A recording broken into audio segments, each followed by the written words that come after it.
Perfect. Thank you. All right. Thank you so much, everyone. Thank you for allowing me to be here today. Good morning, good afternoon, greetings. Thank you for joining today's workshop, Inclusive English Teaching in a Changing World, Practical Strategies for Equitable and Engaging Learning.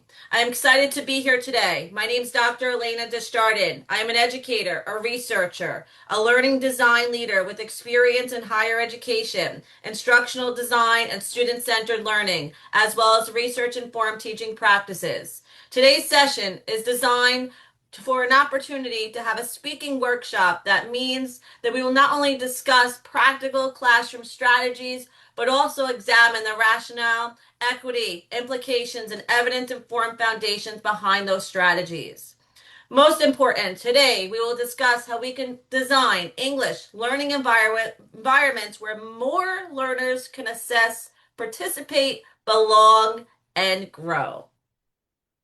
This workshop is grounded in the idea that inclusive English teaching is not just about adding support when students struggle. It is about designing learning environments that anticipate learner variability from the beginning.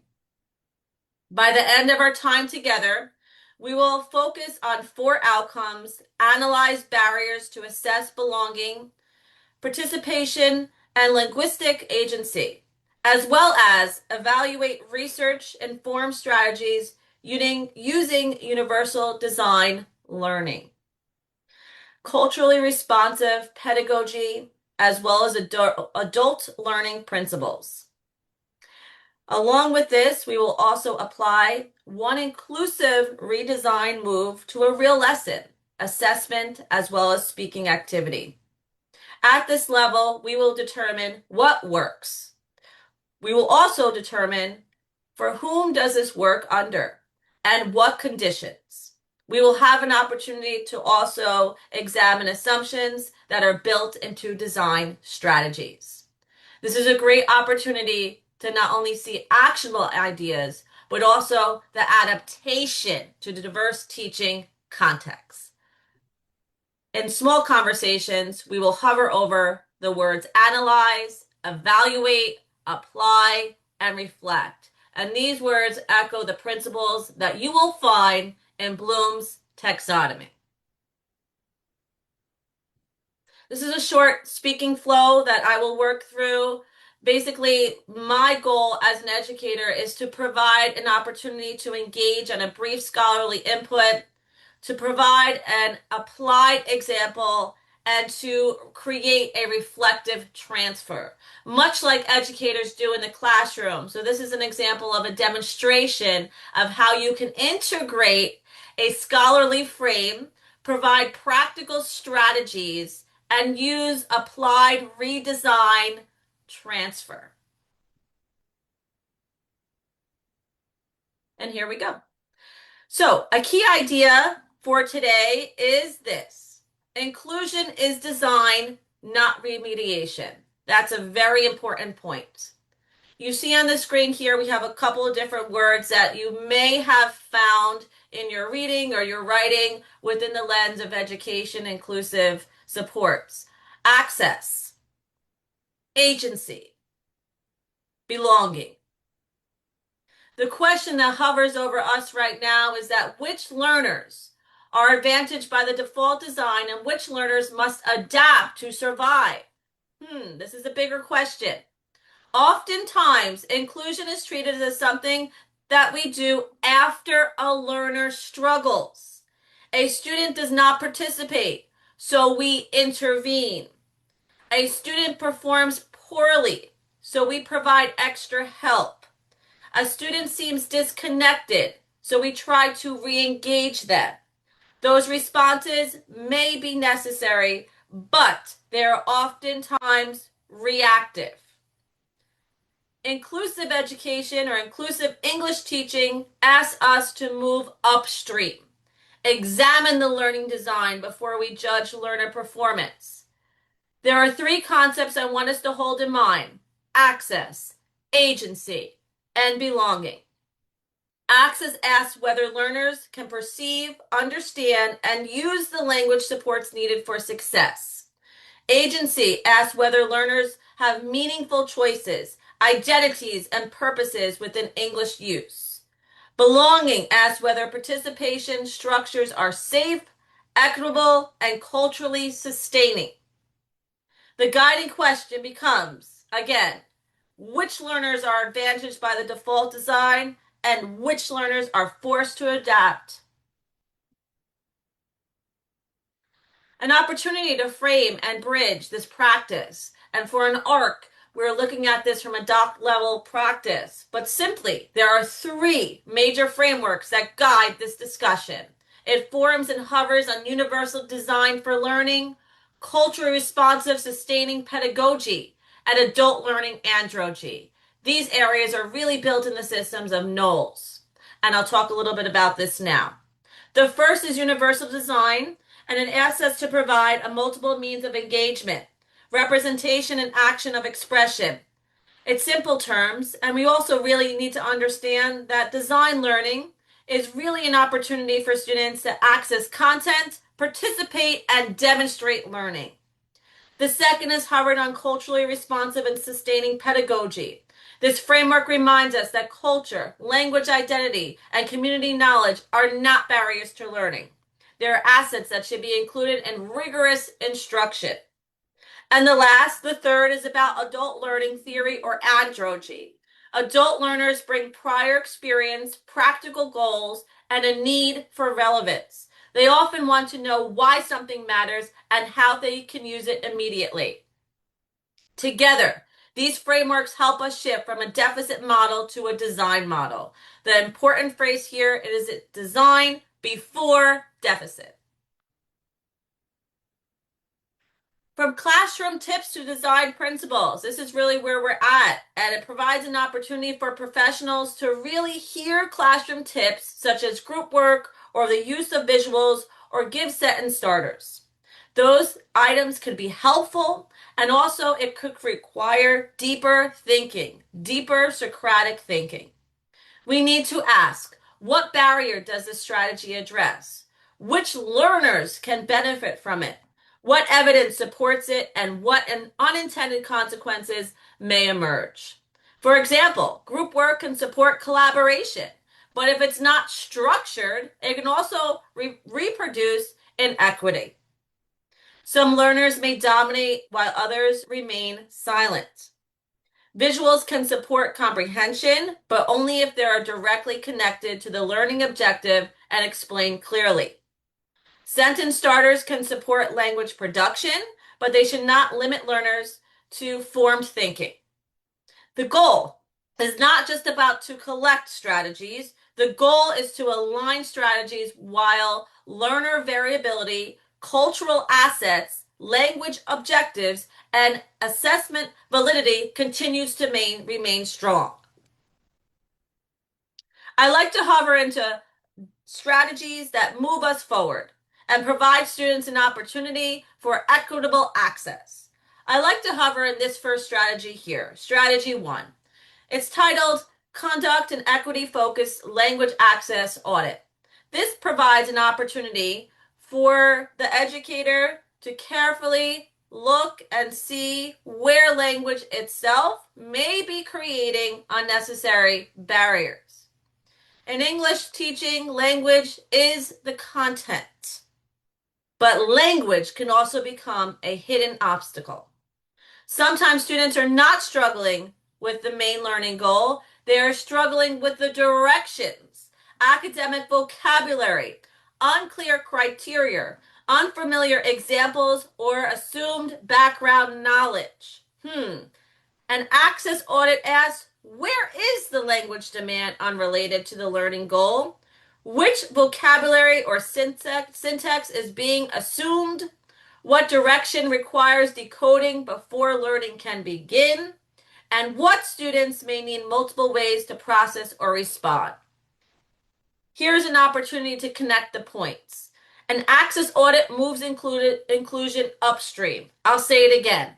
An access audit moves inclusion upstream.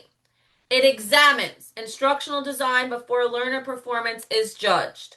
A practical example would be reviewing a speaking assignment and asking whether students are being assessed on oral communication skills or whether they're also being unintentionally assessed on their ability to interpret complex written directions. Strategy number 2 uses culturally responsive text and context. This strategy is oftentimes not really simply adding diverse names, holidays, or images into the lesson. It's really about an opportunity to provide responsive text and context. That can be an opportunity to not change the intellectual work students are doing, but create an opportunity for cultural responsive English teaching to really take place. And this hovers in 3 different elements: representation, relevance, and rigor. I'll say it again: representation, relevance, and rigor.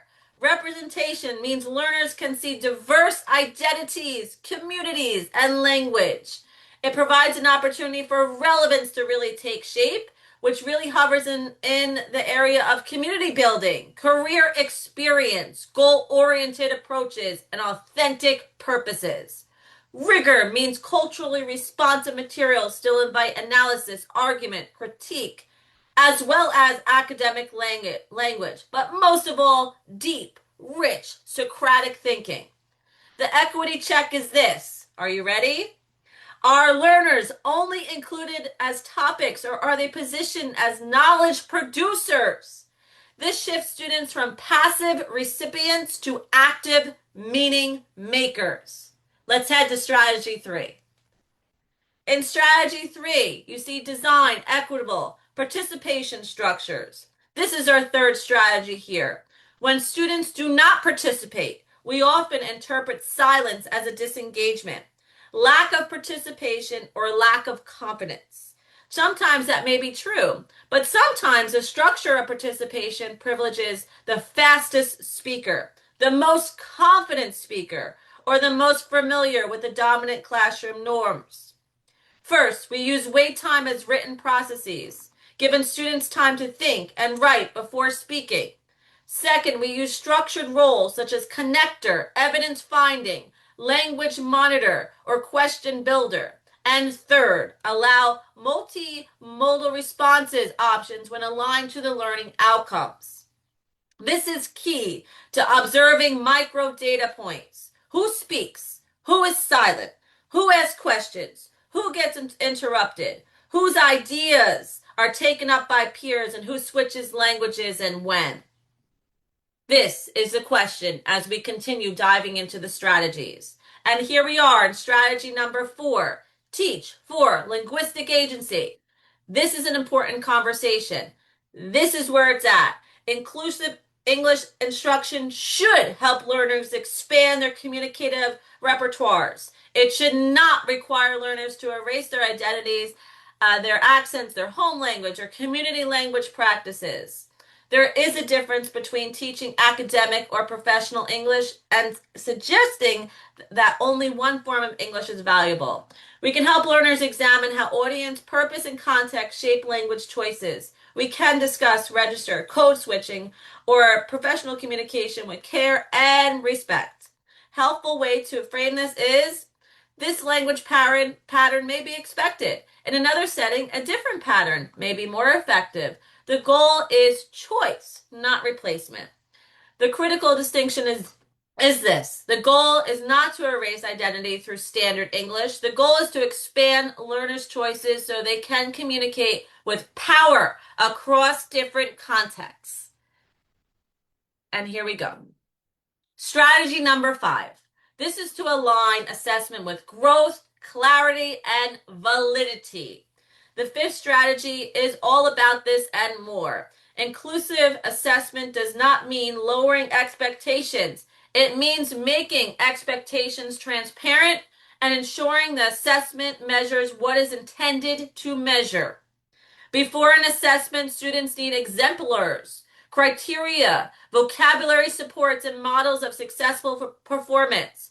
During the process, they benefit from formative checks, peer rehearsals, conferences, practices, opportunities, and revision checkpoints. After the assessment, feedback should name strength, explain the gap, and identify the step. A useful feedback frame is "you demonstrated" or "the evidence is." Even better, your next revision move is. At this level, are we assessing the attended skill, or are we unintentionally assessing access to background knowledge with academic norms or confidence with particular format? That's the question that I lead you to the next slide with. Critical tensions and inclusive language areas. One tension is oftentimes the rigor. Another tension is often standardization. The third tension is often regards to surveillance. And the fourth tension really is an opportunity to create this global context available in this mannerism. Inclusive English teaching is important. It provides an opportunity to acknowledge complexity, and that's really where we're at as educators in this space. We want to reduce unnecessary barriers, and we want to preserve high expectations for our ecosystem and our space.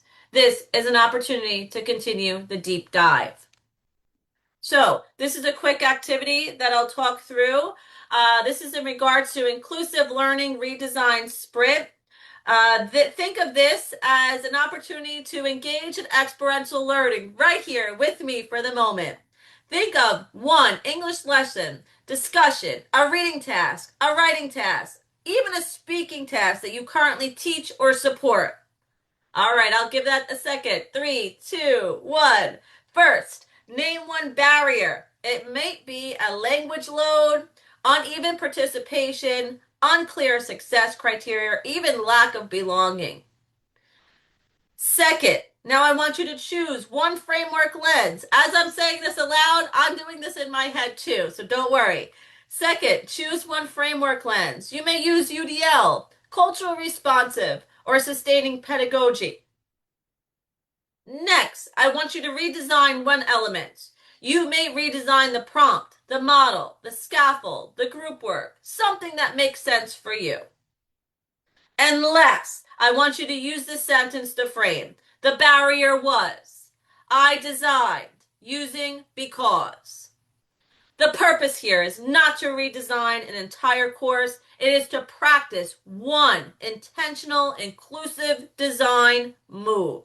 And this is really important. For myself as an educator in the classroom space, I really hovered an opportunity to engage in these experiential practices, to really hover in this sprint. Because you want to know what? It's not a sprint. This is a marathon. The sprint is an opportunity to hover into experiential theory. We are in a marathon together, educating our students. And from practice to inquiry, we have an opportunity to be successful. Again, share this frame with your friends, your family, your colleagues. The barrier was, I redesigned it using and because. This will create an opportunity to have a scholarly lens and a practical move. From practice to inquiry, inclusive English teaching becomes powerful when it becomes a cycle of design, evidence, reflection, and improvement. We design for variability and cultural linguistic assets. We implement structured supports and participation routines. We observe classroom evidence and we refine the design. The inquiry question is, what evidence would show that inclusive redesign improved access, belonging? That evidence might include participation or patterns, more student questions, improved confidence, or student reflections. Inclusion should be visible, not only in our intentions, but also in the learning evidence we collect. I'll say that again. Inclusion should be visible, not only in our intentions, but also in our learning evidence we collect. My final reflection. One evidence, informed action, and commitment. As we close, I invite you to identify one action commitment. What is one barrier you will address? One framework that will guide your redesign? And what evidence will you observe from this? For example, you may commit to reducing language load and directions, building more structured participation routines, adding clearer models before assessment, or incorporating texts and contents that better reflect learner identities and purposes. I will close with this thought. Inclusive teaching is not an add-on. It is a disciplined commitment to redesigning learning so more learners can assess, contribute, and grow. Thank you for your time and engagement. I welcome your questions and scholarly dialogue.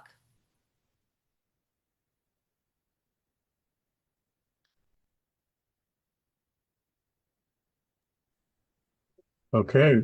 Excuse me. Thank you for that very informative presentation. A lot of things to talk about, and a lot of things that people can take and maybe apply right away in their classrooms as they plan for the next sessions. Does anyone have any questions they'd like to share? No, no one's added anything to the chat. We have about 5 minutes left. Oh, wonderful. Thank you so, so much. I'm glad that we have a few minutes to that I can hover in here. So if we don't have any questions to the chat, then I'd like to hover over a couple different pieces here. Oh, I see one thing maybe in chat here. As we're pulling up a question, uh, think about this question as you exit today and go into your next series of events here. What would it mean to treat inclusive English teaching as a design, equity, and evidence problem? Now, when we think about these areas, we're thinking with critical lens, we're thinking with Socratic thoughts, we're thinking in big action items because evidence from informed action increases the opportunity for that deep dive commitment. So that's a really important takeaway from this. Do we have any questions in the chat box? No. Not so far. Not so far. Okay, perfect. So I'd like to go back again to one area that I leaned into and hover over this section right here. In terms of the applied activity inclusive listen redesign sprint, I formed this as a sprint because, as you know, working in the educational space, it's really about this marathon opportunity for success, working with individuals in our ecosystems and designing and redesigning opportunities for task-oriented perspectives allows one to gain practical moves in that classroom space. And so as I was talking this through, selecting one lesson, naming one barrier, I was actually selecting a lesson in my head as well and actually working on this activity. Now, as an educator, you may provide your students or your group of individuals task at hand, right? But also you do it as well because you're kind of immerse yourself in an opportunity to feel included, that educator, in the process. So you can understand and have this complex thinking with your students and work through the scenario immersed with them as a cohesive movement. And that's really important. So as you're selecting one lesson, you're naming and choosing an agency and barrier and a framework, and you're creating an opportunity to model. Because modeling in this space of this educational platform is very important. You create an opportunity to have intentions in your lessons. You create an opportunity to have learning evidence as it's being collected. And so what do you do with this learning evidence as you're collecting it as the educator or the instructor or role model in the classroom space? Well, you use your data points to recircle it and you create opportunities to do deep dives with the metrics that are gained. So ultimately, the evidence that's being collected circles back into the classroom space. And you use that for an opportunity to gain this scholarly dialogue, for an opportunity to differentiate the instruction. What is differentiate? To make different, right? You create an opportunity to have cohesive learning strategies with your students. And I said earlier in the slides that it's one thing to break the students up, But there's another thing when you're breaking the students up into groups and you're scaffolding those groups, right? It's an extra step that needs to take place to allow for that deep dive, those stronger drafts, those participation patterns to really take shape. Our goal is to improve in confidence with our students, to allow for completion rates to take shape, to create peer interaction, but also create an opportunity for student reflections to really take an opportunity. This was an moment where we can share in this space together. And thank you so much for all of your efforts. I do understand that, again, this is not a sprint. It is a marathon. Inclusive teaching is not an add-on. It is an opportunity to commit to design learning and commit to our learners so they can continue to gain access, contribute, and grow. Thank you so much for the opportunity to be here with you today. I really appreciate this. And thank you for sharing with us, Dr. Desjardins. And thank you for everyone who was able to attend. I hope you got a lot of good information out of this. I certainly did. And enjoy the rest of the conference.